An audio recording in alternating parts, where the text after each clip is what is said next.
Bonjour à toutes et à tous les amis, on se retrouve pour un tout nouvel épisode, le Bouzeux Podcast, avec cette fois-ci un podcast un petit peu différent de d'habitude. Vous allez voir, évidemment, je suis disponible sur toutes les plateformes d'écoute, Spotify, Deezer, Amazon Music, Apple Podcast, mais aussi sur YouTube. Donc pour tous ceux qui veulent voir un petit peu ce qui se passe, ça se passe sur YouTube, c'est tous les mardis à 18h et à 6h sur les plateformes. Aujourd'hui, je reçois Sarah avec une histoire un petit peu spéciale. Pour vous teaser un petit peu, Sarah est née sous X. Elle apprend par la suite qu'elle est née d'une relation inceste. Elle nous explique vraiment tout de A à Z sans tabou. Elle a écrit aussi un livre. Elle va nous en parler. Et évidemment, je vous mets tout en description. Sarah, bonjour. Bonjour. Ça va la forme? Super, et toi? Est-ce que t'es un petit peu stressée? Un peu, c'est la première fois, mais bon, ça va le faire. C'est la première fois que tu fais un podcast ou que tu discutes un petit peu comme ça devant plein de gens? Ok. J'ai un peu TikTok, donc je discute un peu, mais c'est pas pareil. T'es pas... Ouais, c'est vrai que c'est différent. C'est vrai que Sarah, tu m'as dit que t'étais sur TikTok. Oui. T'as quelques abonnés quand même? Ouais, un petit peu, mais pas... Ouais. Tu fais des TikTok régulièrement? Ouais. C'est quoi ton TikTok? C'est vraiment l'humour, quoi? Je fais un peu tout de l'humour, mais aussi, du coup, j'essaye de parler dernièrement de mon histoire, parce que forcément, faire un petit peu la promotion de mon livre et que les gens s'y intéressent un petit peu. Donc voilà. Ok, trop bien. Sarah, est-ce que tu peux te présenter juste brièvement pour ceux qui nous écoutent? Ouais, du coup, moi c'est Sarah, je vais avoir 24 ans. Ouais. Je travaille dans le funéraire. Ah, c'est quoi, c'est exactement je suis conseillère funéraire. Enfin, je suis en formation là pour être conseillère funéraire. Conseillère funéraire, donc c'est-à-dire que quand il y a un décès, on appelle quelqu'un et c'est toi qu'on appelle pour en savoir plus, en gros, pour l'enterrement, etc. C'est ça, en gros, je suis vraiment dans le bureau des pompes funèbres, donc c'est moi qui reçois les familles. Et je vais aussi, du coup, gérer tout ce qui en suit après. Et je vais aussi avoir la casquette de maître de cérémonie, donc parler pendant la cérémonie, etc. Ah ouais, ok, donc c'est un travail multitâche, quoi. Oui. Faut être assez polyvalent. C'est ça. Ok, trop bien. Donc t'as quel âge? Je vais avoir 24 ans là, le 6 juillet. Donc t'es une 2001? 2001, ouais, c'est ça. 2001, c'est ça. T'as un enfant? Ouais, j'ai un petit garçon qui va avoir 2 ans le 30 juillet. Trop mignon. Incroyable. C'est un 2023 du coup, ouais? Ouais, c'est ça, 2023. Ok, comme MJ du coup. Ouais, c'est vrai que du coup, ils ont le même âge. Ouais, ils ont le même âge, ouais. C'est un juillet? Ouais. Tu m'avais dit tout à l'heure un 30 juillet? 30 juillet, ouais, c'est Lyon ça. comme moi? Ouais. Moi, je suis du 26. Sacré caractère, les Lyon. Ouais, Lyon, je pense que c'est spécial. Ouais, faut suivre, hein. Faut s'accrocher. Donc, toi, Sarah, t'es née en 2001. Ouais. Est-ce que tu peux nous raconter les circonstances un peu particulières de ta naissance? Ouais. Du coup, je suis née à l'hôpital de Creil. Je suis née sous X. Ouais. Donc, ma mère biologique a décidé de ne même pas voir mon visage. Parce que ça, ils ont le choix, en fait. Quand t'as une naissance sous X, ils peuvent te garder en chambre avec eux, etc. Parce que c'est quoi une naissance sous X exactement? En fait, quand tu nais en tant que bébé, en soi, c'est normal. Sauf que la mère, elle l'accouche anonymement. Ok. En fait, donc moi, elle a choisi de signer X, en fait, vraiment. Et ça, elle le fait en amont? Oui. Faut qu'ils préviennent, en gros, la maternité quand ils arrivent.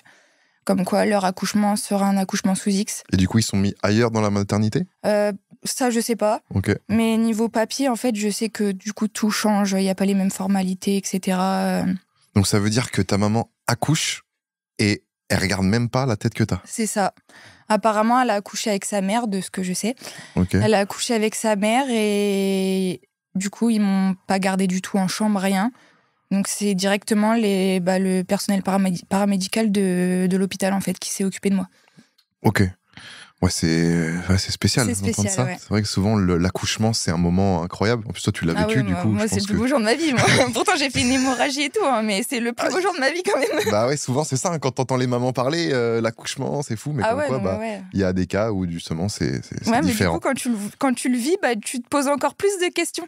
Ouais. J'y reviendrai après, mais tu te poses encore plus de questions parce que tu te dis, mais en fait, je l'aime trop mon bébé là qui vient de sortir de mon corps. Mais comment ma maman, la biologique, n'a pas pu avoir cette même réaction? C'est ça, tu te poses trop de questions derrière parce que c'est démesuré ce que tu ressens, je trouve, à l'accouchement.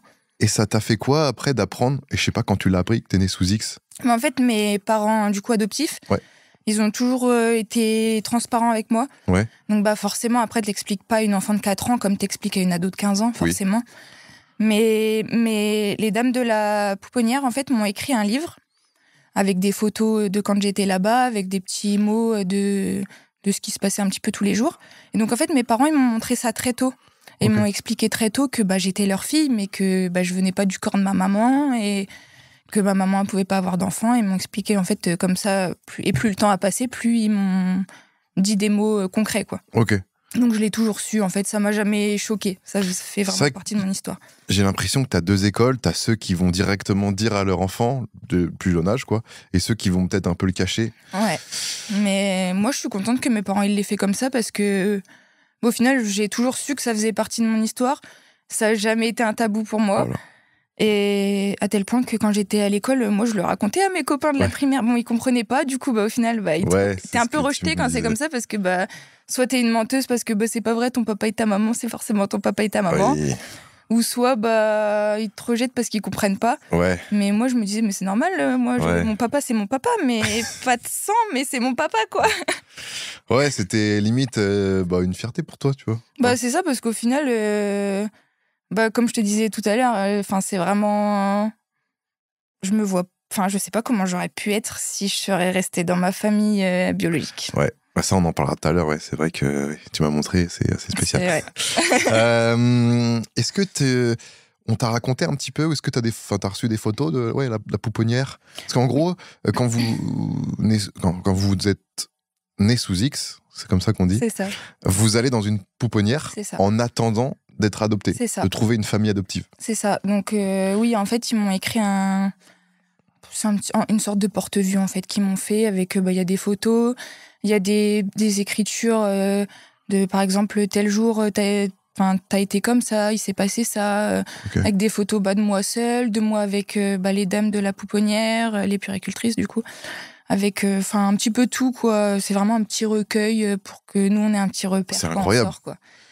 Franchement, je suis vraiment contente d'avoir ça parce que comme je te disais juste avant là, moi je l'ai regardé vraiment des centaines de fois ce livre. Je demandais à mes parents d'aller dans le grenier pour aller le chercher et regarder. Et... T'as pu les revoir les dames qui s'occupaient de toi? Il y en a une, oui. Ouais. L'histoire un petit peu folle, c'est que du coup il y avait une de ces dames, je vais la citer, elle s'appelle Angela. Ouais. Elle travaillait à la pouponnière et un peu plus tard elle a changé, elle a travaillé dans une crèche.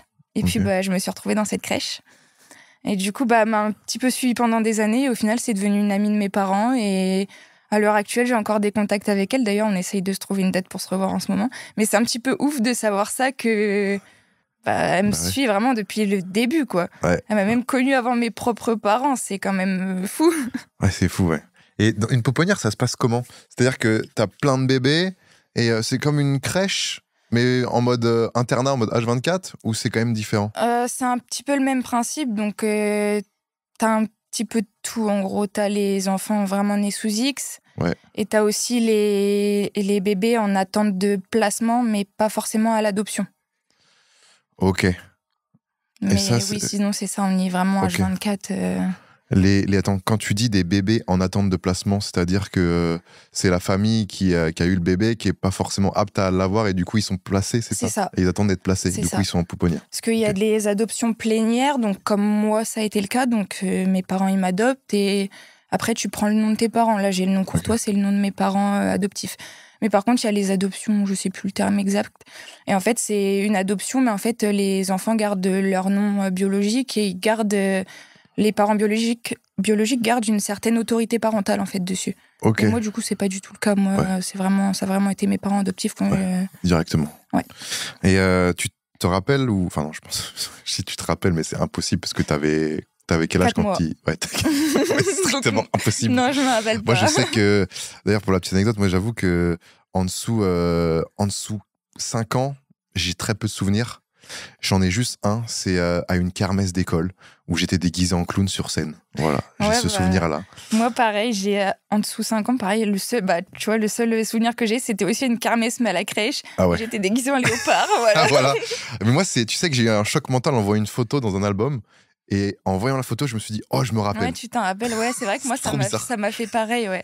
Et limite, je pourrais te redécrire la journée avec ce moment-là et tout, mais les autres, j'ai aucun souvenir. Ouais, c'est pareil. Des vagues souvenirs, quoi. Ouais, c'est ça. Ouais, donc 4 mois, très compliqué. Oui. Mais ils t'ont raconté un petit peu comment ça s'est déroulé Oui, et, déjà, il y a plein de démarches avant.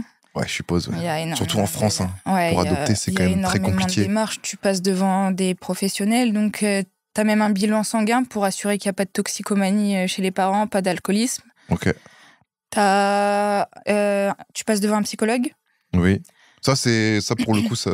T'as vraiment plein de démarches, en fait. T'as plein de trucs. Plein d'étapes. Et après, en fait, t'as une acceptation de l'agrément. Et à ce moment-là, t'es sur liste d'attente. Ah oui, donc t'attends. Donc, en fait, on t'appelle quand il y a un bébé disponible. Ok. Et tu sais pas le sexe, tu sais pas l'âge quand on t'appelle. En fait, tu sais vraiment rien. Donc, mes parents, un jour, ils ont été appelés. Pour la petite anecdote, j'en ai parlé il y a encore 2-3 jours avec ma mère. Et elle me dit qu'elle était sous la douche. Et que mon père, elle lui dit « T'es disponible tel jour ?» Elle dit « Bah oui, pourquoi ? Parce qu'on a un enfant qui est pour nous. » C'est fou, ça. C'est un petit peu dingue, quand même. Et du coup, là, je suppose qu'ils sont super contents quand ils reçoivent ce coup. C'est ça. Et du coup, ils y sont allés. Et puis, il y a eu la première rencontre. Ouais. Et en fait, ça se fait soit sur une semaine, soit sur 15 jours. Ouais. Et en fait, il y a plein de rencontres pour voir comment ça se passe, comment le lien peut potentiellement se créer ou pas. Ouais. Et puis après, t'arrives chez eux. Parce que tu peux faire le difficile en mode je veux absolument une fille. Non, c'est en vrai, quand t'adoptes, tu. Souvent, t'as pas trop le choix. Et puis souvent, c'est des gens qui peuvent pas avoir d'enfants naturellement ou autre. Donc, souvent, tu fais pas le difficile, quoi. Ouais. C'était ça la raison, toi, pour tes parents adoptifs, du coup? Ouais. Ma mère, elle pouvait pas avoir d'enfants. Du coup, adoption, quoi. C'est ça. T'as des frères et sœurs Du coup, non. Non, ok. Et que toi, quoi. C'est ça, biologique, oui, mais... Trop bien. C'est quoi le genre de relation que t'as eu avec tes parents adoptifs en grandissant? Contrairement à ce que les gens pourraient croire, je les ai toujours, moi, considérés vraiment comme mes parents de sang, en fait. Du coup, on a toujours été très proches, toujours très fusionnels. Pareil que ma mère, j'étais pas très gentille quand j'étais petite, mais je pense qu'inconsciemment, je lui ai rejeté la faute dessus de ce qui m'était arrivé. Okay. Je m'en suis rendu compte avec les années, avec le temps. Oui. Mais je pense que ça marque quand même si tu vis ça quand t'es bébé, ça marque. Et je pense que du coup, inconsciemment, j'en voulais à ma mère alors que c'était pas elle. Ouais. Et du coup, j'avais tendance soit à la rejeter, soit à être un petit peu mauvaise à des moments. Ok. Mais ouais, je suis sûre que c'était le côté inconscient. Moins avec ton papa? Oui, mon papa, beaucoup moins. Ok. Beaucoup moins. Okay. Justement, j'étais plus allée dans les jambes de mon papa quand ça allait pas avec ma maman, tu vois. Mais ils ont toujours été ouverts aux questions que tu avais par rapport aux origines? Ouais, toujours. Ouais. Et à n'importe quel moment. Et ils m'ont toujours répondu avec le peu d'informations aussi qu'ils avaient, parce que quand tu nais sous X, en fait, tes parents, ils t'adoptent, mais même eux, ils savent pas la raison, le pourquoi. Ils savent pas. Donc... Ouais, j'avoue. Mais c'est vrai que quand t'es enfant, tu poses tellement de questions. Tu sais, entre 4, 6, 8, 10 ans. C'est t'as ça. envie de tout savoir, tu vois, sur la vie. T'as toutes les questions en mode, comment on fait des bébés? Du coup, c'est comme ça que vous m'avez fait. Non, c'est pas comme ça qu'on t'a fait. Et du coup, je suis pas vraiment votre fille. Si, t'es notre fille. C'est un peu compliqué. Et puis, c'est un peu compliqué à comprendre. Surtout quand tu vois que les autres, ils sont pas dans le même schéma familial. Oui, c'est ça. C'est surtout ça, en fait. Quand tu te compares à tes copines, à tes copains de l'école, tu vois, et tu te dis, attends, mais comment ça se fait que je suis pas comme eux, quoi? C'est ça. Puis, quand tu le sais tout petit, en fait, c'est pas un tabou pour toi, mais du coup, t'en parles à tout le monde. Et vraiment, les autres, ils sont en mode, moi, mon papa, c'est mon papa. Ma maman, c'est vraiment ma maman. Et toi, t'es en mode, bon. Puis, quand on te dit, en plus, tu ressembles à ton papa. Oui, on me l'a souvent dit. Ah ouais, tu ressembles à... C'est vrai qu'on m'a souvent dit que je ressemblais à mon papa. Et quand on me dit ça, d'un côté, t'es content. Mais d'un côté, t'es en mode, ouais, mais du coup, je sais pas d'où je lui ressemble.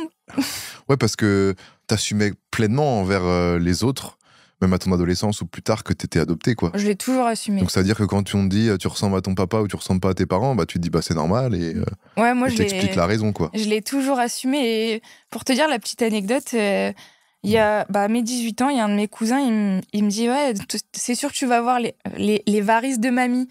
Et là, dans ma tête, je me suis dit, attends, il sait pas? Alors qu'on a le même âge, tu vois. Et je me suis dit, mais il faut que je lui en parle, c'est pas possible. Ton cousin? Oui, mon cousin de ma famille adoptive. Et au final, il pensait vraiment que t'étais... Ouais, c'est ça, tellement, vraiment, j'ai été inclus dans la famille, comme si... Et au final, je lui ai dit, il m'a dit, ouais, je le savais peut-être, mais moi, ça change rien. Ouais, voilà. T'auras juste pas les varices de mamie, quoi. Ce qui est peut-être une bonne nouvelle. C'est fou. Ouais, donc tu parlais... facilement autour de toi, t'étais pas renfermé, quoi. Non, sur ça, j'en ai toujours parlé. Du coup, je me suis renfermée un petit peu au niveau de l'adolescence. Parce que vu que j'ai été rejetée en primaire par rapport à ça, qu'on me croyait pas et tout, j'ai arrêté d'en parler. Ok. Et sauf quand les personnes rentraient vraiment dans ma vie, etc., à force, je finissais par le dire. Ouais. Mais sinon, du coup, j'en parlais moins ouvertement. Ok. Et à l'école, ça allait, les cours J'ai eu une période de harcèlement au collège. Ok. J'ai changé du coup de collège à 2 reprises. T'étais où au collège? Du coup, j'étais à Coffry, à côté de Creil. Et Creil, c'est où exactement? Dans l'Oise. Dans l'Oise, ouais. En Picardie. Ah, mais oui, c'est dans l'Oise. Oui. J'avais fait une vidéo avec Pili dans l'Oise, à Longueuil-Sainte-Marie, là où il y a le plus gros dodane de France. C'est pas attends, très loin. me dis pas la capitale de l'Oise. Attends, me dis pas, je l'ai sur le bout de la langue. Je crois qu'il y a AIS à la fin. J'y ai habité pendant 4 ans en plus. Ah, je l'ai plus. Ça commence par un B. Beauvais. Ouais, c'est ça. J'avais le AIS à la fin, c'est tout. Ouais, l'Oise, donc c'est pour ceux qui connaissent pas, c'est juste au-dessus de Paris. C'est en Picardie. Ouais, c'est ça. Mais t'es pas loin de Paris en vrai. Hein. Ouais, c'est ça. Une heure, en une heure. Creil, ouais, c'est un petit 1 heure de Paris. C'est ça, ouais. Mais par contre, c'est la campagne, quoi. Ouais. Il y a pas grand-chose. C'est bien, moi j'aime Mais bien. par contre, c'est bien, ouais. Tu te sens bien, ouais. Ouais, j'aime bien. La ouais, t'as habité aussi à Beauvais. Okay. C'est ça. Donc t'étais au collège à Creil. À Creil, oui. Et les cours, forcément, ça avait un impact sur le harcèlement que tu subissais, donc. Ouais, du coup, j'ai eu une scolarité assez compliquée. Ouais. J'ai eu une année même de déscolarisation en 4e. Ouais. On a essayé les cours à domicile, mais c'est trop compliqué à suivre.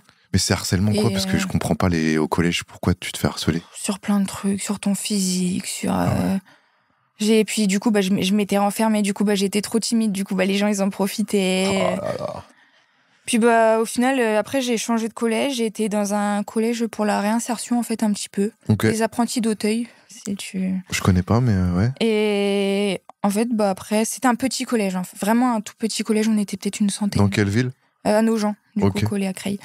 Et c'est ce collège-là qui m'a permis d'avoir mon brevet tout tranquillement. Et tout c'était beaucoup mieux là-bas? Ouais. Parce que c'est vrai que le problème du collège, c'est quand t'es un nouveau, par exemple, que tu t'arrives en cours de route, en 4e, en 5e. Souvent, t'es direct jugé parce que t'es le nouveau. Et il suffit qu'il y ait un truc qui aille pas et tu te fais direct niquer. C'est ça. Puis là, l'avantage de ce collège-là, c'était que en fait, le collège, il a ouvert l'année où je suis arrivée dedans. Donc en fait, on était tous nouveaux. Et il y avait une classe de 6e, une classe de 5e, une classe de 4e, une classe de 3e. Donc on était vraiment une classe à chaque fois. Donc déjà, il n'y avait pas les petites guéguerres entre les classes.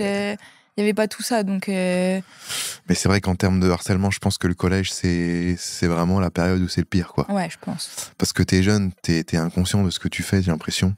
Au lycée, tu commences à prendre conscience du mal que tu peux faire, etc. Ouais. Mais au collège, c'est vrai que c'est très compliqué, quoi. Ouais, au collège, les ados, ils sont méchants. Ils sont méchants, ouais. Ils sont méchants entre eux. Ok, très bien. Comment les enfants et les adultes réagissaient quand t'en parlais? On t'en a parlé vite fait tout à l'heure, mais c'était vraiment en mode... parce que là, tout à l'heure, tu disais c'était plus en école maternelle primaire, où ils disaient « Ah ouais, maman, toi, t'es pas... Moi, ta maman, c'est pas ta maman, machin. » Mais au collège et au lycée, ils réagissaient comment? Après, plus les gens ils sont âgés, forcément, plus ils comprennent. Après, il y a forcément, du coup, plus de questions qui s'en suivent. Mais souvent, du coup, les gens, ils étaient plus compréhensifs après. Et plus curieux du coup de savoir l'histoire, etc. Donc quand tu réponds aux questions des gens, en fait, après ça va. C'est vrai que je pense que les gens sont directement curieux, ils veulent en savoir plus, quoi. Ouais, ça intrigue beaucoup. Et puis c'est une période où même moi je savais pas le fin mot de mon histoire, donc je pouvais raconter un petit peu, mais pas trop non plus, parce que après la suite, je sais pas. C'est vrai qu'en soi tu savais pas plus que ça. Non, c'est arrivé ça. Plus tard, quoi. On en parlera J'avais tout à l'heure. J'avais 22 ans, ouais. Donc. Et il y avait des moments où tu voulais être comme les autres ou vraiment pas? Où tu te disais non, en vrai, ma différence, ça va être ma force et c'est tout, quoi. C'est pas que je voulais spécialement être comme les autres, mais c'est que je me suis cherchée du coup longtemps. Parce que souvent, même toi, t'as dû te le dire, je ressemble à mon papa sur ça, je ressemble à ma maman sur ça, tel trait de caractère, je l'ai de papa ou je l'ai de maman. Et physiquement, pareil. Et puis moi, j'étais là en mode, je ressemble à qui? Je vais ressembler à quoi plus tard? Je vais avoir quoi de qui? En fait, tu te cherches beaucoup, tu te questionnes beaucoup. Tu peux pas te projeter, en fait, en te disant mon papa et ma maman, ils sont comme ça, je vais essayer de prendre ça de l'un et ça de l'autre. C'est vrai que c'est plus compliqué. Après, il y a des fois, le trait de caractère vient pas forcément des gènes, mais plus de ton éducation. Oui. Après, je pense qu'il y a un petit peu des deux. J'ai de l'hypersensibilité, ça, j'ai appris que ça, c'est génétique. Ok. Et ça, j'ai appris que du coup, ma mère, ma génitrice, pardon. Ta génitrice. Elle en avait, donc ça, je cherche pas, je sais que ça vient d'elle. Mais par contre, niveau trait de caractère, je sais que j'ai essentiellement pris de mon papa. Ok. Ça, C'est-à-dire je suis cool, quoi. Ouais, chill. Ouais. Je l'ai vu tout à l'heure, c'est vrai qu'on allait boire un café, etc. Il est vachement cool, il est t'as vachement vu cool, quoi. Même avec son petit-fils. Hein, c'est le gars de chill. Oui, c'est ça. Bah, mon papa, clairement, hein, il est vraiment vu comme ça, de toute façon. Mais les mecs, il y a plus de mecs en général en mode chill que les femmes en général. Mais du coup, j'ai pris ce trait de caractère-là. Trop bien. Faut pas m'embêter, mais si t'es tranquille avec moi, bah... T'es tranquille avec eux. C'est ça. Avec eux. Est-ce que tu te souviens de quelque chose qu'on t'a dit, qui t'a marqué, qui t'a blessé ou qui t'a fait plaisir dans ton enfance? Pas spécialement, à part comme je disais aussi juste avant, quand on trouvait de la ressemblance avec mon papa, je me disais, bah, ça se voit pas tant que ça, en fait, que j'ai été adoptée, ça se voit pas tant que ça que je suis pas sa fille de sang. Au final, t'as quand même ce truc qui te fait plaisir parce que tu te dis, bon, bah, je peux vraiment me sentir à ma place parce que bah, même les gens, en fait, ils y voient que du feu. Exactement. Ok, ça t'a marqué, ouais. Ça, je me rappelle d'énormément de fois où je croisais des collègues, par exemple, à mon père, dans les magasins, en course ou quoi, et qui disaient, oh, ta fille, elle te ressemble. Et toi, dans ta tête, tu dis, bon, trop bien. Tant mieux. Un gonito, incroyable. C'est ça. Donc, du coup, tu as ton brevet, comme tu nous as dit. T'es, du coup, dans un collège assez plus spécial, quoi. Spécial pour la réinsertion. Oui, c'est ça, en fait. Et après, du coup, tu pars au lycée? Après, du coup, j'ai voulu faire un bac pro service aux personnes. Ok. Sauf que bah, j'ai été sur liste d'attente partout parce que bah, c'est un secteur bouché. Ah ouais. C'est-à-dire qu'il y a trop de demandes pour le nombre de postes. C'est ça, en fait, j'étais sur liste d'attente, sauf que ça a duré je sais pas combien de mois. Ouais. Et du coup, bah, au final, je suis partie sur un CAP petite enfance pour rester quand même dans le milieu de l'aide à la personne. Et j'ai passé mon CAP que j'ai obtenu en 2019 ou 2018, je sais plus trop. Ouais, bref, dans ces eaux-là, quoi. Et du coup, bah, après, j'ai travaillé 2 ans dans des crèches sur Paris. Ok. Et parce qu'en pareil, secteur bouché dans la région, j'habitais à Beauvais à ce moment-là, mais secteur bouché. Et du coup, bah, après, j'ai fait l'école d'aide-soignante. Okay. Parce que bah, j'en pouvais plus de faire le trajet matin et soir pour Paris. Et je mettais plus d'1h30 à y aller, 1h30 à rentrer. Horrible. Au final, bah, tu rentres chez toi, tu manges, tu dors et tu repars, quoi. Donc, c'était plus vivable. Et du coup, j'ai fait l'école d'aide-soignante. Il y a eu le Covid, donc ça a été compliqué. C'est vrai. Donc, après, j'ai travaillé pendant quelques mois, un an. Ouais. Et j'ai déménagé. Et puis bah, après, j'ai fait des petits boulots. Donc, j'ai travaillé en boulangerie, etc. Et puis bah, après, je me suis retrouvée à me dire, bon, qu'est-ce que je veux faire vraiment? Mais t'avais cette vocation de vouloir aider les autres? Ouais, toujours eu. Et tu sais d'où ça vient, ça? Non, franchement, après, mon papa est infirmier. Enfin, il était infirmier en hôpital psychiatrique. Ah ouais. Donc, je me suis toujours intéressée. J'ai jamais eu d'appréhension spéciale. Et ça m'a toujours plu. Ouais. Et les métiers qui m'ont vraiment le plus plu, c'était... j'ai travaillé dans une maison d'accueil spécialisée pour les personnes en situation de handicap lourd. Ok. Donc, c'était ça pendant 8 mois. Et dernièrement, j'ai travaillé sur Amiens dans un foyer de réinsertion sociale pour les anciens détenus et les anciens SDF. Ok. Et j'avais peur au début parce que bah, c'est un établissement où il n'y a que des hommes. Ok. Et toi, t'arrives là-dedans, t'as 22 ans, t'es une petite gamine, t'arrives au milieu de plein de mecs qui ont fait les plus grosses dingueries du monde, tu sais. Et au final, j'ai adoré. Okay. J'ai adoré. Sauf que bah, c'était pour un CDD, donc forcément, ils m'ont pas reprolongé, mais je m'y attendais. Et puis, je me suis dit, en fait, il faut vraiment que je retrouve un métier que j'aime vraiment. Ouais. Et j'ai travaillé en tant que porteuse, du coup, funéraire. Ok. Donc, bah, vraiment, les gens que tu vois porter en cérémonie, les gens que tu vois faire les inhumations, etc. Mm-hmm. Et je me suis dit, bah, en fait, ça me plaît vraiment, je veux faire ma formation. Donc, j'ai un peu bataillé pour faire ma formation. Et puis, bah, là, je suis en cours de formation. Je commence mon stage demain, pour te dire. Incroyable. Donc, Ah, c'est trop bien. Ah, félicitations, ouais. Bah, merci. Et du coup, c'est quoi? C'est une formation, c'est pas un CAP, c'est vraiment une formation qui va durer quelques mois. Dans cette formation, tu as de la théorie et en plus, tu as de la pratique, je suppose, avec des stages. Ouais, c'est ça, en fait. C'est un titre professionnel, en gros. Ok. Donc, à la fin de ma formation, donc le 11 juillet, je passe un examen. Et du coup, c'est pour avoir le titre professionnel de conseiller funéraire. Donc, Et après, tu pourras avoir ce poste-là en CDI dans n'importe quel. C'est ça. Comme chambre funéraire, c'est ça, hein? Bah, ça dépend. Pompe funèbre, chambre funéraire, ouais. Ça dépend en fait. Ok. Et c'est quand exactement que tu t'es dit j'ai envie de retrouver un petit peu l'origine, ma maman biologique, etc. Je me suis toujours un petit peu dit. Ok.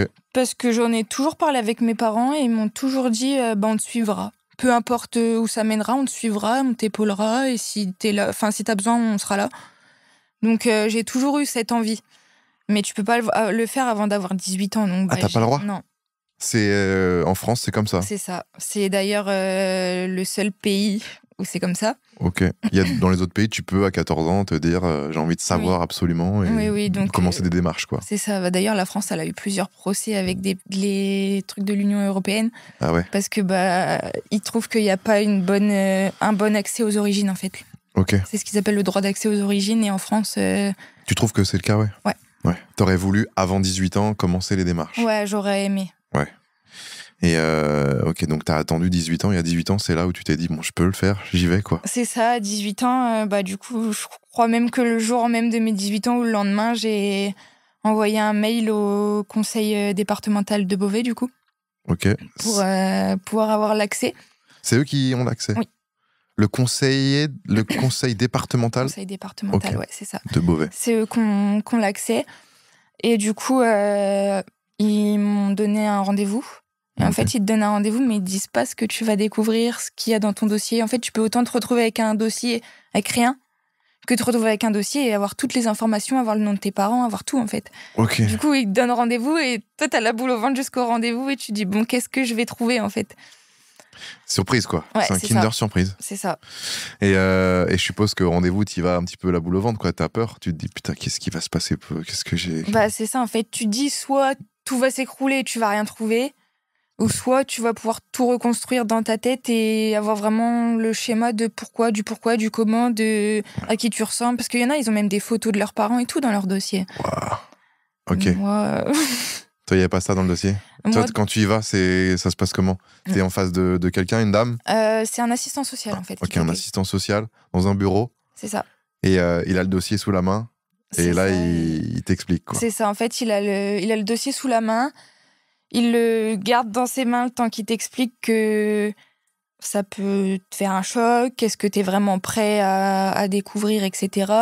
Ouais. Ils te disent bien que y a pas forcément ce que tu t'attends à voir. Et du coup, après, ils te laissent un bon 10 minutes, tu vois, le temps de tout seul, dans la pièce, le temps de découvrir ton dossier, de le lire et tout. Et après, ils te laissent tout seul, ok. C'est ça. Et après, ils reviennent pour en discuter avec toi, etc. Ok. Et donc, moi, j'ouvre mon dossier.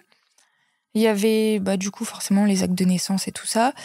Et à côté de ça, il y avait écrit X avec un... Ils avaient fait une photocopie, en fait, pour pas que j'ai le nom de ma mère. Parce que du coup, elle avait signé qu'elle voulait pas que, même à mes 18 ans, son identité soit dévoilée. Ah ouais? Ouais. Donc, ça te fait tout drôle d'avoir le papier et de voir que, tu vois, ça se voit sur un papier quand tu mets une feuille blanche pour faire une photocopie et cacher quelque chose, ça se voit. Ah ouais, ça se voit, ouais. Et du coup, j'ai vu ça. Parce que toi, t'es né avec quel prénom, en fait? X. En fait, quand tu nais sous X, on en a pas parlé, mais t'as pas de prénom. Non, c'est ça. En fait, moi, les prénoms que j'ai eus, les premiers prénoms que j'ai eus, c'était Christelle, Maryse et je sais plus quoi. Ils te donnent quand même 3 prénoms, quoi. En fait, c'est la pouponnière qui te donne des prénoms parce que, c'est mieux de s'occuper d'un bébé qui a un prénom que de t'occuper d'un bébé anonyme, quoi. Ça donne un peu la personnalité au bébé, tu vois. Donc, j'ai gardé ces prénoms-là jusqu'à ce qu'il y ait mon adoption, en fait. Et après, c'est tes parents adoptifs qui ont choisi le nom Sarah. C'est ça. Le prénom. C'est ça. Ok. Ok, donc on revient, c'est une petite parenthèse. Donc, t'es dans cette salle et t'apprends que du coup, il y a une photocopie sur le nom et le prénom de ta maman. Pour une feuille blanche pour le cacher. Donc là, tu te dis, waouh. Est-ce que tu te dis, Tu te sens un peu trahi ou... Bah, t'as un petit peu tout qui s'écroule parce que bah, tu te dis, si elle a caché son nom, enfin, si elle veut pas que son nom soit dévoilé, bah, je saurais pas à quoi elle ressemble non plus. Et que du coup, bah, tu sauras peut-être jamais, en fait, pourquoi, ni qui, en fait. Et les seules informations qu'il y avait, c'était son âge, l'âge de mon père, 17-32. Oh Ton père avait 17 ans. Et ma mère, 32 ans. Et ta mère, 32 ans. Mais t'en sais pas plus. Et elle était agent d'entretien et lui jardinier, enfin agent des espaces verts. Okay. Mais sinon... avec ça, tu peux rien faire. Bah c'est ça, t'en sais pas plus. Donc là, t'es obligé de mener ton enquête par toi-même, là. C'est ça, il y avait aussi dans le dossier, c'est important, je trouve, une lettre, comme quoi au début, elle disait elle avait changé d'avis, qu'elle voulait me récupérer. Et 3 jours après, elle renvoie une lettre pour dire que finalement, non, elle veut me laisser confier. Ok. Et ça fait mal quand tu vois ça. Ça fait mal, mais à la fois, tu te dis, mais c'est peut-être une lettre qui t'a sauvé la vie, parce que tes parents adoptifs, c'est ça. Ils ont tellement tout fait pour toi, etc. Est-ce qu'elle aurait fait autant, tu vois? Bah c'est ça, mais c'est ce que je me dis à l'heure actuelle, mais quand tu vois, tu vois ça sur le moment, bah tu te dis, mais pourquoi en fait? Pourquoi tu changes d'avis comme ça? C'est ça, pourquoi tu reviens sur ta décision pour ensuite re-annuler et me relaisser confier? Enfin, c'est compliqué. Là, c'est mystère, quoi. C'est ça. Tu dis, putain, il faut absolument que je trouve ça. Moi, je voulais savoir. Je voulais savoir. Oh, là, j'ai l'impression d'être dans un film, là. Dans une série, tu sais, TF1, Petit secret entre famille. Là, ce qui est bien, c'est que t'as vraiment un objectif principal, une quête principale dans ta vie, quoi. C'est ça, là, c'était ma quête. C'est de trouver des explications à tout ça, quoi. Pour la petite anecdote, je me suis toujours dit, je veux savoir avant d'être maman. Ah. J'ai découvert la vérité en étant enceinte. Oh, c'est un signe. Ouais, je l'ai découvert au mois de mai, j'ai accouché au mois de juillet, pour te dire... Ok, ouais, t'étais déjà bien enceinte, quoi. Ouais. Ok, bah, c'était à temps. Ah ouais, carrément. Je me suis... C'est incroyable. Ouais, c'est peut-être un signe, quoi. Ouais, c'est incroyable. Tu t'étais préparé quand même à ce que le dossier puisse être vide ou pas du tout? Bah, tu t'y prépares, mais t'as toujours de l'espoir, en fait. Ouais. Parce que bah, tu te dis, t'as déjà 18 ans quand même quand tu vas voir ton dossier, donc t'as 18 ans de questionnement derrière. Ouais. T'as 18 ans où tu t'es dit, bah, d'où je viens, qu'est-ce qui s'est vraiment passé, pourquoi, c'est qui. Donc en fait, bah, au final, tu te dis, bah, je peux me retrouver avec rien, avec pas grand-chose, ou alors t'as quand même cet espoir de, bah, je vais au moins savoir à quoi ils ressemblent, même si c'est sans avoir leur nom. Tu te dis quand même, peut-être que j'aurai une photo, peut-être que... Ouais. Mais non. Tu te dis ça, ouais. C'est ce qui t'anime. C'est ça. Agent d'entretien, espace vert, c'est tout ce que je savais. Voilà. Waouh. Ça aide pas grand-chose. Du coup, après, tu fais un test ADN. C'est ça. Parce que c'est la prochaine étape en soi, c'est pour essayer, bah, comme tu dis, d'en savoir le maximum. Ouais, c'était un peu... C'est quoi le but de faire un test ADN? Bah, j'avais un peu cet espoir de... qu'il y ait quelqu'un, en fait, de ma famille biologique qui l'ait fait. Pas forcément mes parents, parce que je me suis douté que s'ils avaient mis X, c'était que... Oui. Voilà. Mais, tu sais, ça peut aller vite. Je me suis dit peut-être un cousin, une cousine, ou quelqu'un qui l'a fait par curiosité dans la famille ou autre. Parce que ça veut dire que si quelqu'un de ta famille a déjà fait un test ADN, ça va forcément... T'as les liens, en fait, sur le une corrélation sur le site, en mode, ok, lui en a fait un, et comment voilà son prénom, voilà son nom. C'est ça, t'as par exemple une image avec... tant de % de correspondance avec telle personne. Parce que là, le top pour toi, ce serait de trouver juste le nom. Le nom de famille de tes parents biologiques. À ce moment-là, j'ai vraiment aucune info. Donc c'est ça, même juste un nom. Ça aurait été... Comment ça se passe un test ADN? Tu reçois un kit chez toi que tu dois frotter dans tes joues, là, comme tous les autres tests. Comme les tests pour la drogue. Là. C'est ça. Et tu le renvoies. Et en fait, il est analysé. Et puis, tu as 3 semaines, je crois, de délai avant que ça... Est-ce qu'elles sont longues, ces 3 semaines? C'est une éternité. C'est une éternité. Ah, je suppose. C'est une éternité. Mais au final, bah, quand je l'ai ouvert, bah, nouvelle déception. Il n'y a rien de marqué. Il y avait des correspondances, mais en tant que particulier, même toi, je te jure, je te le fais lire, le truc, que tu veux me dire, bah, je comprends rien. Ah oui, c'est un langage très scientifique. Bah, puis c'était tellement des correspondances faibles que, en fait, pour retrouver quelqu'un en n'ayant pas de connaissances là-dedans, c'est chercher une aiguille dans une botte de foin. Et tu peux pas demander à quelqu'un d'interpréter le document? Bah, sur le coup, je l'ai pas fait. Ouais. J'ai fait mes petites recherches avec mes proches. On cherchait des noms sur Facebook, voir si... Ça pouvait coller. On a fait ça pendant plusieurs mois. Et au bout d'un moment, je me suis dit, non, mais là, il n'y a pas, on retrouve. Ouais, parce que c'est ça, t'as posté un message sur Facebook. Ouais. C'est pour ça, c'est à ce moment-là, justement, j'ai posté des messages sur Facebook, mais dans plein de groupes différents, en fait. Des Et groupes spéciaux pour... Dans les groupes, il y a recherche parents biologiques, recherche je jette une bouteille à la mer. Il y en a plein, en fait, des groupes comme ça sur Facebook. Ok. Et j'ai mis un peu le même message partout, que j'avais fait un test ADN, que s'il y avait quelqu'un pour m'aider à l'interpréter, etc. Ouais. Et au début, on m'a conseillé un généalogiste, mais bon, c'est 5 000 € pour qu'il fasse son enquête. Donc, Un généalogiste. Ouais. Donc ça, je suppose, en rapport avec l'arbre généalogique. C'est ça, en fait, c'est quelqu'un qui étudie vraiment ta généalogie. Ok. Mais bon, 5 000 €... Wow. Pour que ça se trouve, ils te disent, bah non. C'est ça. Y a Et rien. puis, de toute façon, je les avais pas, clairement, à ce moment-là, les 5 000 €. Et du coup, j'ai continué à chercher. Et je suis tombée sur une dame un jour qui m'a envoyé un message et qui m'a dit, si tu veux, tu me passes tes identifiants du site. Et je vais regarder. Et du coup, elle a commencé à regarder. Elle m'a dit, bon, si ça te va, je te fais un débrief à chaque fois que j'avance un petit peu. Donc, elle m'envoyait à chaque fois tout ce... Elle construisait des arbres généalogiques, en fait, avec De tout ce quel qu'elle trouvait. site? MyHéritage. Ah ouais? MyHéritage. Ouais.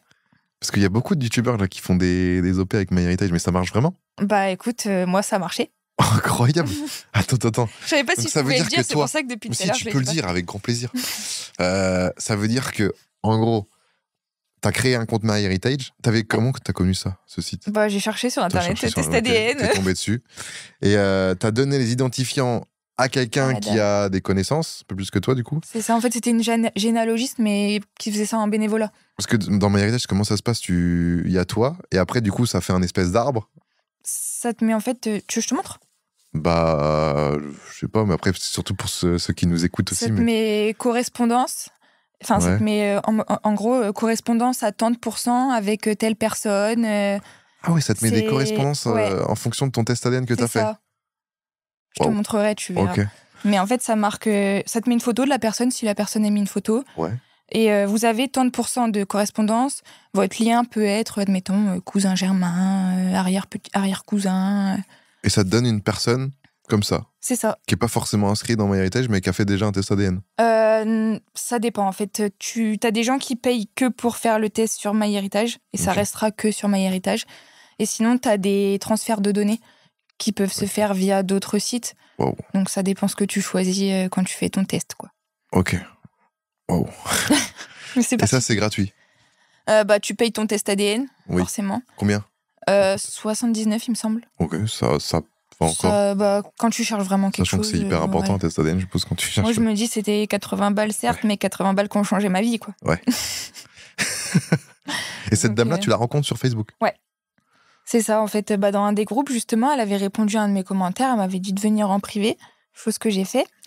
Alors que ça aurait Et- pu être du scam, parce que moi, sur Abo ouais, Hotel, à clairement. l'époque, quand quelqu'un venait en privé pour me dire donne-moi tes identifiants, c'était clairement pour me prendre tous mes sofas HC, ouais, ça aurait pu tout être... ce que j'avais. Ça aurait pu être n'importe quoi. Mais au final, je me suis dit, de toute façon, écoute, j'ai plus rien à perdre, en fait. Et puis, au final, sur le coup, j'ai eu peur parce qu'elle a mis un petit peu de temps à revenir vers moi. Et au final, elle est revenue vers moi avec un arbre généalogique. Elle m'a dit, j'ai pas encore fini mon étude de ce que je veux faire, donc je continuerai à vous renvoyer, etc. Et au bout d'un moment, elle me dit, bon, écoutez, il faut qu'on parle. J'ai trouvé tel nom, de tel monsieur qui est décédé, etc. Sa femme, c'est sûrement telle dame. Ouais. Mais par contre, du coup, elle trouvait pas d'adresse, elle trouvait rien de spécial, juste la ville, en fait, d'où ils étaient. Ah, ça, c'est déjà pas mal. Donc, j'ai posté un message sur la ville C'est quoi la ville? Montadière. Ouais, j'avoue Tu sais, ils font souvent des groupes sur Facebook, tu sais que tu viens de telle ville, donc... Wow. Et du coup, j'ai posté un message sur ça. Ok. Et du coup, j'ai marqué, est-ce que quelqu'un connaîtrait monsieur Untel, sûrement marié avec madame Untel, de Montataire? C'est dans le nord de la France aussi? Ouais, c'est juste à côté de Creil. Ok. Et puis, du coup, jusqu'au jour où on m'a contacté. Oh la vache. Et là, quand le message que tu reçois, tu te dis oh. En fait, on m'a répondu à un de mes commentaires, on m'a dit tu serais bien né le 6 juillet 2001. Et là, j'étais en mode attends, comment ils connaissent ma date de naissance? Ça fait beaucoup, ouais. Et du coup, j'ai envoyé un message et c'était ma tante, justement, que j'ai rencontrée qui m'a permis de savoir mon histoire, en fait. Ta tante biologique. C'est ça. C'est du coup la sœur de mon père, la nièce de ma mère. Ouais. La nièce de ma mère, du coup, la sœur de mon père. Et du coup, au début, elle m'a expliqué, elle me dit, je connais ton père, mais je connais ta mère aussi. Ton père, c'est mon frère. Et en fait, elle m'a travaillé un petit moment avant de me dire parce vraiment. Que, ouais. Elle m'a dit, je peux t'expliquer tout, mais est-ce que t'es vraiment prête? Ouais.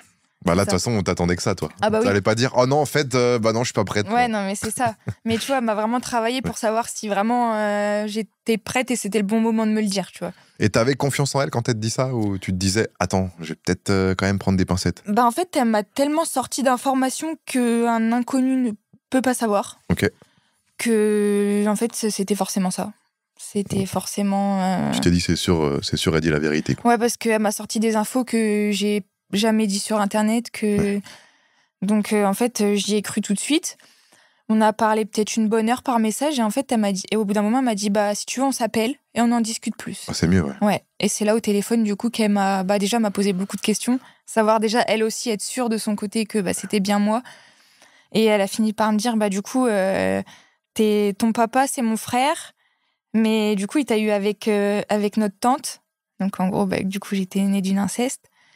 Qu'il m'avait pas gardée parce que mon papa avait 17 ans à ce moment-là et que du coup c'était caché dans la famille que ils avaient eu ce rapport. Wow. Et parce que ton papa avait 17 ans et ta maman, ta génitrice avait 32 ans. 32, c'est ça. Waouh. C'est chaud, hein. Ah ouais. Quand t'entends ça, tu te dis quoi? Tu tombes de haut, tu te prends une sacrée claque parce que tu te dis mais en fait ça peut avoir quel impact sur moi, en fait? Parce que c'est vrai qu'on entend beaucoup à la télé, inceste égal, ça peut faire des maladies ou des trucs bizarres. C'est ça. Donc, tu te poses des questions, surtout que moi, déjà, j'avais eu plein de problèmes de santé pendant mon adolescence. Du coup, au final, tu te dis, en fait, ça se trouve, c'est à cause d'eux. Ouais. Tu te poses plein de questions, en fait. Et Parce qu'il y a quand on dit, il y a un lien de sang quand même quand c'est tante avec... parce que j'avoue que moi, j'ai du mal des fois avec les arbres généalogiques comme ça. J'essaie de me faire un schéma dans ma tête, mais en gros, ton papa biologique, sa tante, donc c'est la sœur de son... c'est comme si toi, t'avais un... Ouais, voilà, c'est comme si ton frère ou ta sœur avait un enfant. Ok. Et que tu avais un enfant avec les enfants de ta sœur ou de ton frère. Ah ouais, c'est ça? C'est ça, c'est exactement ça. Ça comme si j'avais un enfant avec la sœur de... Non, l'enfant de ta sœur ou de ton frère. L'enfant de mon frère. Ça fait bizarre quand tu le vois comme ça. Mais comment l'enfant de mon frère peut avoir 32 et moi 17? Non, c'est toi qui aurais 17 et... Je t'ai perdu. Ouais, tu m'as perdu. En gros... Parce que moi, admettons, j'ai 17 ans. Ouais, toi, t'as 17 ans, c'est comme si, du coup, ton père ou ta mère avait un frère ou une sœur. Ah oui, voilà. Voilà, et que... Ok. Et que, ok, là, j'ai compris. Et que, toi, t'avais un enfant, du coup, avec... Ok, j'ai 17 ans, mon papa, il a une sœur, je couche avec la sœur de mon papa, j'ai un enfant avec. C'est ça. Oh, désolé, les gars, je mets du temps à comprendre. Ça fait bizarre, t'as vu, quand tu le visualises comme ça. Ouais. Et là, il y a forcément... Alors, c'est pas frère et sœur, c'est pas papa et fille, mais par contre, il y a quand même un petit lien de sang, quoi. Il y a quand même un lien de sang. Après, quand tu regardes sur Internet, forcément, c'est une des premières choses que tu fais quand tu apprends ça. Internet, des fois, c'est... D'un côté, ça m'a un peu rassurée parce qu'ils disent qu'au final, t'as pas tant de risques de maladies, etc. que... Parce que tu sais, c'est quoi les risques d'inceste quand c'est... Tu peux avoir plein de choses. Tu peux avoir des handicaps, tu peux avoir des problèmes de santé, tu peux... Ok. En fait, tu peux avoir plein de choses. Et en plus, quand j'étais enceinte à ce moment-là, faut pas l'oublier. Oui. Donc, t'as aussi cette peur de qu'est-ce que je vais retransmettre à mon fils? Est-ce que je crains pas un risque pour mon fils? Ouais. Et au final, rien du tout. Non, donc, au final, t'as vu, très bien. Ouais. Plus de peur que de mal. Ouais. Mais j'avoue que ça arrive pas au meilleur des moments. T'es enceinte de déjà quelques mois maintenant. T'as plein de craintes qui se réveillent, en fait. Ok. Et là, je suppose qu'après, tu lui poses plein de questions. Ouais. Je lui ai posé plein de questions et du coup, force, elle m'a dit, si tu veux, elle me dit, tu fais quelque chose cet après-midi? Je dis non. Et du coup, elle m'a dit, si tu veux, tu viens à la maison. Wow. Incroyable. Et là, je lui dis, ouais, pas de souci. Ouais. Mais dans ma tête, j'étais en mode de oula. Et au final, du coup, on a raccroché. Déjà, je me suis mise à pleurer, mais comme j'ai jamais pleuré, je crois. Totalement normal. En fait, il y a eu trop d'infos d'un coup et je pense que je réalisais pas. Bah, t'imagines, ça fait combien d'années que tu recherches ça? Bah, du coup, ça faisait 22 ans. Et d'un coup, on te donne toute la vérité, là, ça allait faire quelques minutes. Ouais, ça faisait 22 ans. Et du coup, je me suis mise à pleurer. Et puis, je me suis préparée, j'y étais. En arrivant là-bas, je l'ai vu, pareil, je me suis remise à pleurer. T'as pas douté, hein? Non, pas un instant, c'est dingue. Mais quand je l'ai vu en face de moi, je savais. En fait, je l'ai ressenti vraiment. Donc je elle, savais c'était ta tante. Ouais. La sœur de mon père. De ton père. Et du coup, à ce moment-là, il y avait aussi du coup ma demi-sœur qui était chez elle. Ouais. Et à ce moment-là, il y a ma demi-sœur qui s'approche et là, c'était mon portrait craché en fait. Donc ta demi-sœur, c'était la fille de ton père qu'il a eu avec une autre c'est femme. ça. Okay. C'est ça.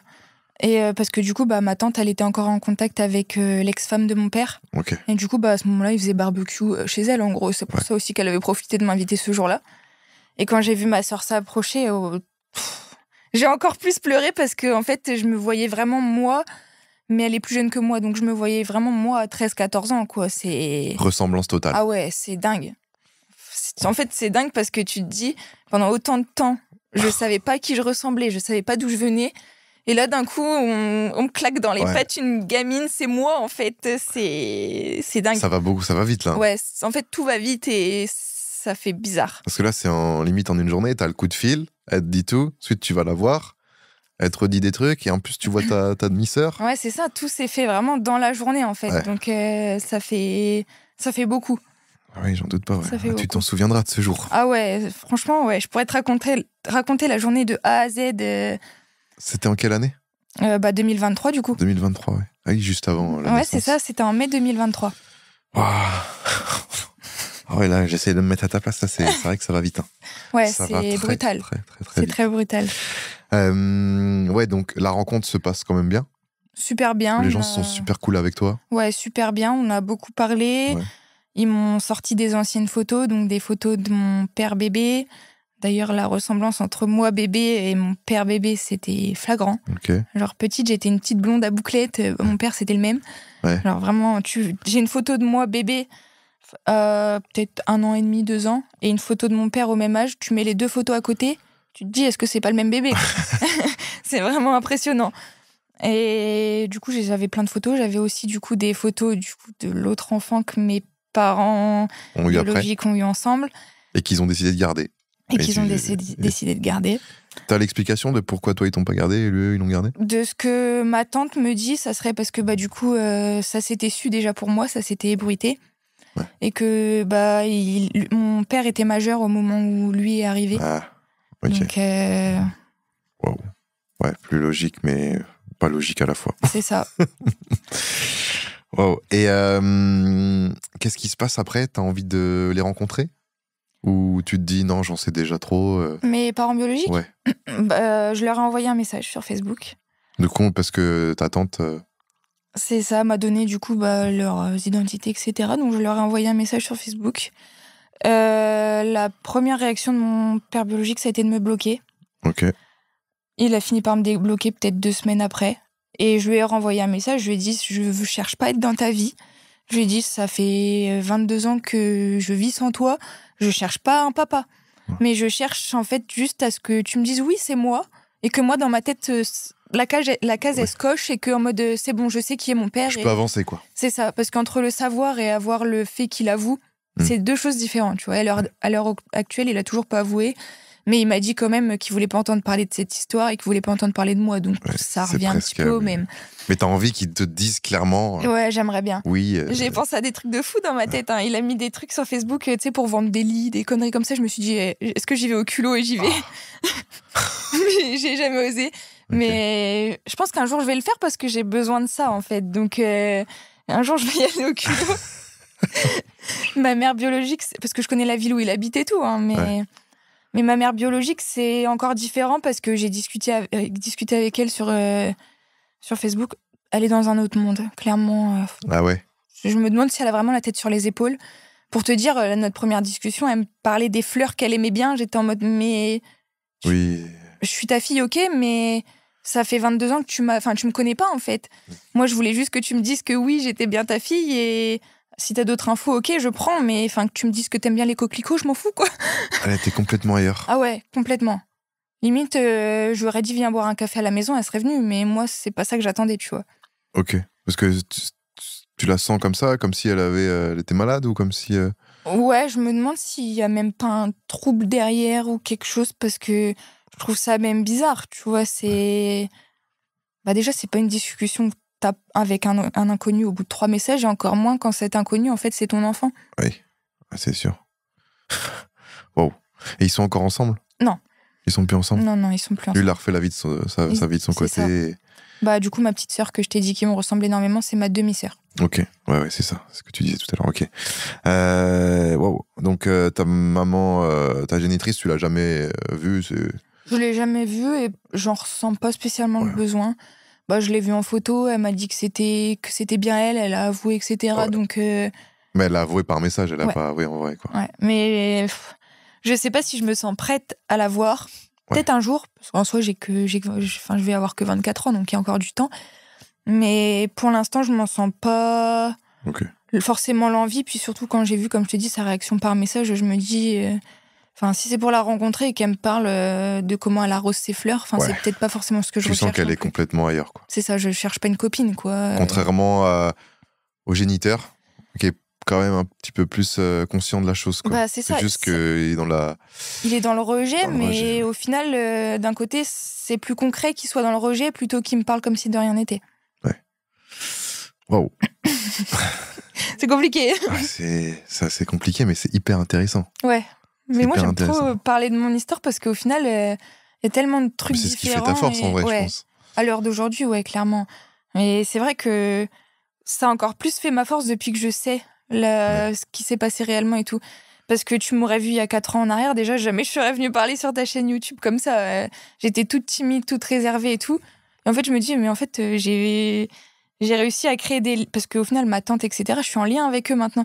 Donc je me dis, j'ai réussi à créer des liens vraiment comme si... je les considère vraiment comme ma famille maintenant. Ouais. Et j'ai réussi à créer des liens avec eux alors que je les connaissais pas. Donc en fait, qu'est-ce que je m'en fous du regard des gens, en fait. Et ta tante s'entend toujours bien avec ton géniteur, quoi? Non. Non. Non. Ah bah d'ailleurs, mon histoire, elle en est verte. Hein. Ah ouais. Elle a la rage contre ça. Et elle s'était même proposée pour me récupérer, en fait, à ma naissance. Ah oui, c'était proposé. Chose qui, du coup, ça n'a pas été possible. Ouais. Mais c'était carrément proposé pour me récupérer parce qu'en fait, déjà, elle n'était pas d'accord avec ce qui s'était passé entre eux et encore moins avec le fait d'abandonner ce bébé, en fait. Ouais. Oh. Et ouais, c'est quoi? C'est le fait qu'il soit un petit peu...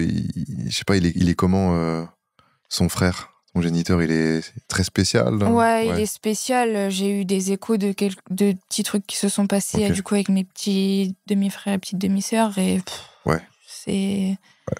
je comprends du coup que sa sœur, elle veuille pas de lien spécial avec elle. C'est là où tu dois te dire, putain, mes parents adoptifs, ils vont vraiment sauver la vie, quoi. Ouais. Bah, pour te dire, même ma petite sœur, pourtant, il l'a reconnue, etc. Ça a vraiment été c'est vraiment son papa officiellement. Elle l'appelle mon géniteur. Elle dit pas que c'est son père. Ah oui, carrément. Ouais. Et elle veut plus le voir. Ok. Donc ça veut dire qu'elle habite avec sa maman? Avec sa maman, ouais. Ok. Donc pour te dire un petit peu quel type de personnage c'est, quoi. Ouais. Sans rentrer forcément dans les détails. Waouh, ok. Et donc là, après, tu deviens maman. Ouais. Et là, tu vis le plus beau jour de ta vie. Et là, la page se tourne enfin. Bah, la page, elle se tourne oui et non au début. Ah ouais? Parce que, au final, quand j'ai mon fils, j'ai ce truc de bonheur. Mais d'un côté, je me dis, mais en fait, du coup, comment elle a fait? Comment elle a pu abandonner un bébé alors que moi, j'aime autant mon fils déjà. Pourtant, j'avais beaucoup d'appréhension, du coup, du fait de mon histoire. Je me suis dit, mais du coup, est-ce que t'aimes vraiment ton bébé dès qu'il naît? Parce que moi, on m'avait pas aimé quand je suis née. Du coup, je me suis dit, est-ce que je vais aimer mon bébé? Tu te posais des questions, quoi. C'est ça. Et au final, en fait, quand il est né, je l'aimais déjà, mais plus que tout. Ouais. Et au final, je me vois vraiment pas sous mon fils. Je peux pas, c'est pas possible. Mais... Très protectrice. Hein. Ouais, très. J'ai vu tout à l'heure, on est allé boire un café avant avec ton papa et ton fils. Et c'est vrai qu'il partait dans le bar, là, un petit peu. Tu gardais toujours un œil sur lui. Je suis très autant je le laisse découvrir le monde. Ouais. S'il tombe, je vais pas être derrière son dos en mode oh, t'es tombé, c'est grave. Même quand tu le regardes, je vois bien. Tu le vois avec. Ah ouais, c'est la merveille de ma vie, mon fils. De toute façon, tu regardes mon fond d'écran, c'est lui. Ouais. Tu regardes mon fond d'écran d'accueil, c'est lui aussi, tu vois. C'est la merveille de ma vie, mon fils. Donc là, il a 2 ans maintenant. Ouais, il va avoir 2 ans. Bah là, du coup, dans 1 mois. Ok.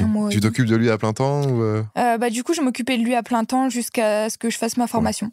Ouais. Ou là, du coup, forcément, tu vas devoir le mettre en crèche. Et après, je pense que du coup, là, à l'école, l'année prochaine. Ouais, en 2026, l'école. 2026. Ça, c'est cool aussi, quoi. L'école, ouais. Bah, j'ai hâte, mais d'un côté, j'ai un petit peu peur quand même parce qu'il est vachement en avance pour son âge. Ouais. Donc, je me dis, est-ce que ça va pas être un petit peu l'ennui par rapport aux certains enfants de son âge ? Ah, il est un petit peu en avance, t'as l'impression ? Sur beaucoup de choses. Il parlait super bien, il est super autonome, il a 2 ans, il est déjà propre. Ok.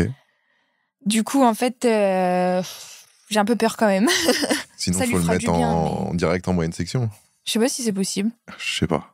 C'est mais je verrai bien en fonction de comment il est vraiment au moment de la rentrée à l'école.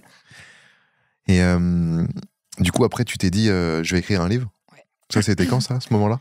Ça fait un moment que ça me travaille. Parce que les gens me disent, mais attends, mais tu devrais faire un film, écrire un livre. Cool, on me l'a dit, même le film, on me l'a dit plein de fois. Mais au final, faut des moyens quand même. Ah oui, le film, c'est compliqué. Ça. Mais déjà, en vrai, tu peux écrire un livre et ensuite, t'as carrément, ça se trouve, des producteurs qui vont dire, attends, mais on peut faire un film sur ton. Ouais, c'est possible aussi. Mais ça fait un moment que ça me travaille. Je voulais parler de mon histoire, mais je savais pas comment. Ok.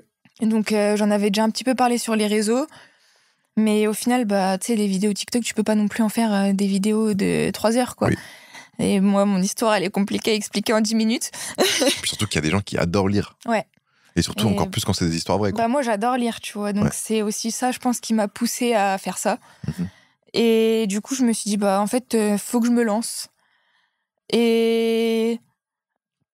innocemment, j'envoyais des messages à ChatGPT. Est-ce que tu penses qu'un livre sur tel sujet pourrait plaire ? Parce que t'as commencé quand à le faire, le livre ? J'ai toujours écrit ça fait un bon 2 ans que j'écris des petits passages dans mon téléphone. Okay. C'est des fois, t'as un coup de blues et t'as envie d'écrire. Et du coup, bah, j'écrivais un petit passage de mon histoire. Ouais. Et au final, j'ai commencé à tout assembler là, il y a quelques mois.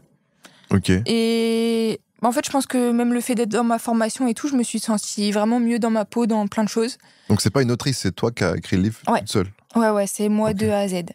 Ok. Et j'ai assemblé petit à petit. Le livre. Ouais. Bon, après, c'est ce que tu disais, c'est que nous, on enregistre le podcast. Le livre sort le 16 juin. Nous, on enregistre le podcast, je crois qu'on est le 9 juin. Donc, il sort dans une semaine. Et vous, il sera déjà sorti. Et je vous mettrai évidemment le lien en description pour ceux qui veulent se le procurer.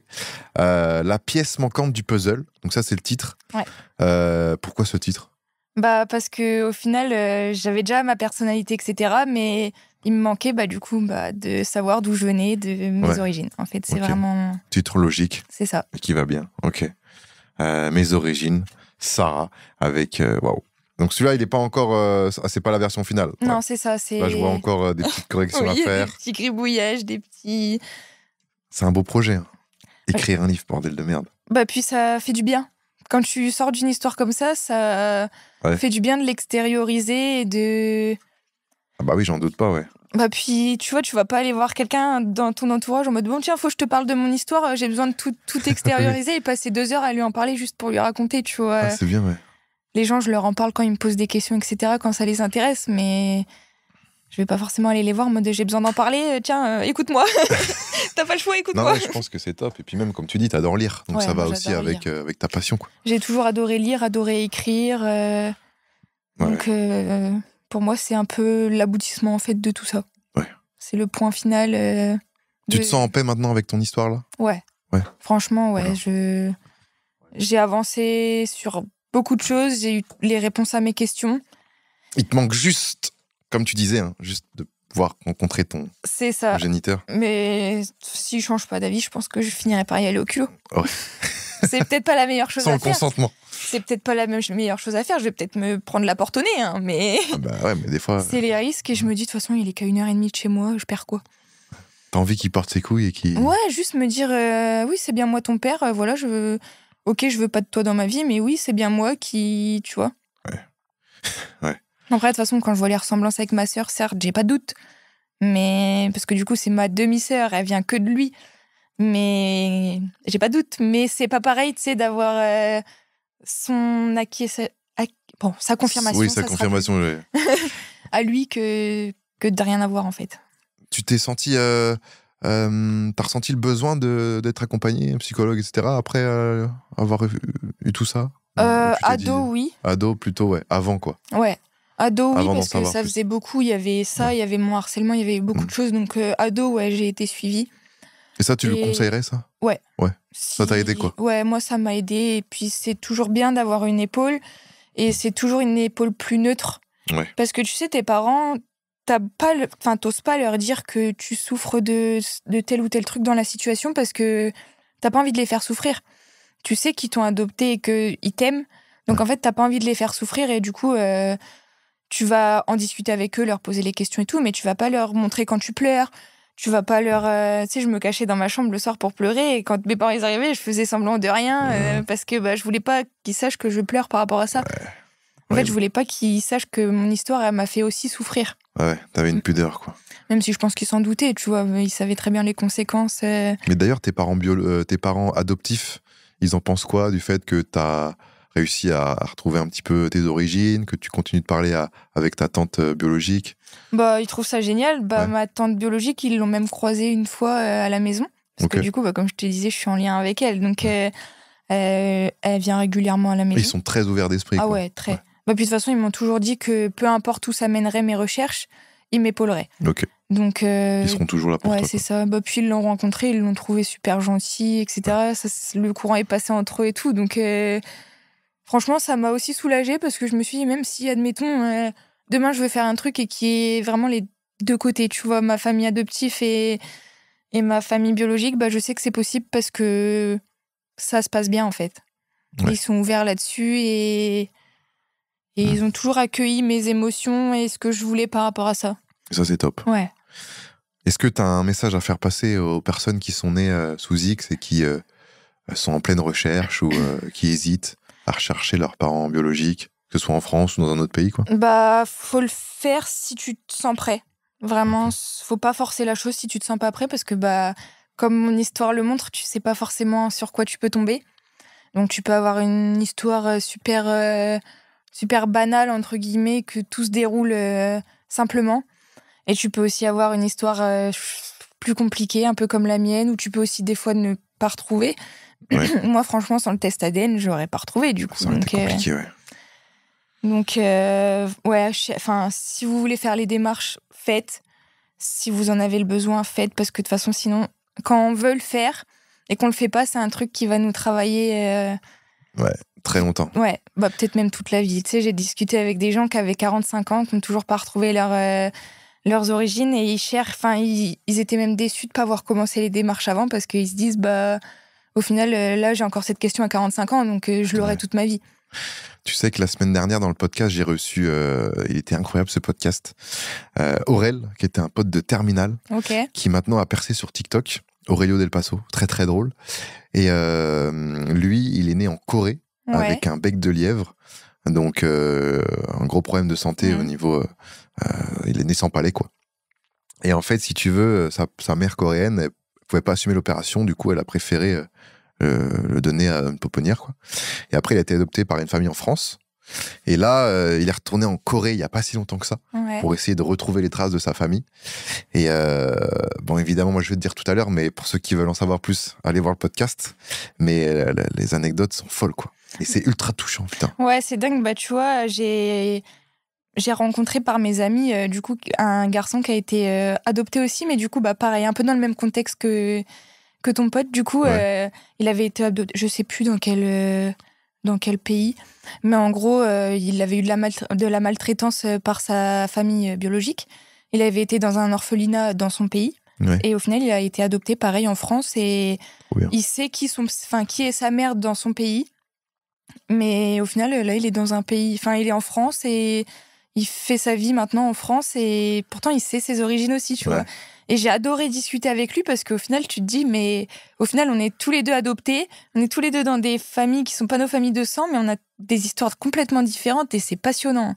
Tu sens un lien en plus envers ceux qui sont adoptés ou Bah, pas ou forcément. tu comprends pas un lien, mais tu les comprends plus que peut-être quelqu'un Ouais, j'ai l'impression que pourtant, lambda. parce que tu vois, à ce moment-là, quand je l'ai rencontré, je savais pas encore toute mon histoire.